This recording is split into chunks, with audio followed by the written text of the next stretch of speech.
আমাদের ছেলে মেয়েরা যারা বড় হচ্ছে, আপনার ছেলে, আমার মেয়ে, আমার মেয়ে, আপনার ছেলে, এদেরকে এমন ভাবে মানুষ করতে হবে যেন আগামী 10-20 বছর পরের যে বিশ্বটা আসবে ওই বিশ্বটাকে যেন ওরা চ্যালেঞ্জ করতে পারে।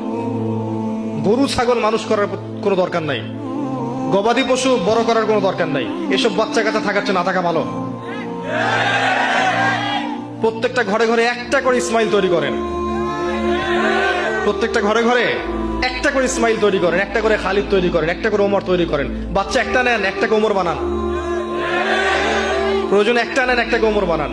একটা মেয়ে হলে ওই মেয়েটাকে আপনি খাদিজা বানান রাদিয়াল্লাহু আনহা, মারিয়াম বানান আলাইহিস সালাম, খাওলা বানান, সুমাইয়া বানান, একটা বানান। সুসন্তান একটা যথেষ্ট। 10-12টা গবাদি পশু পোষার পিছনে কোনো লাভ নাই।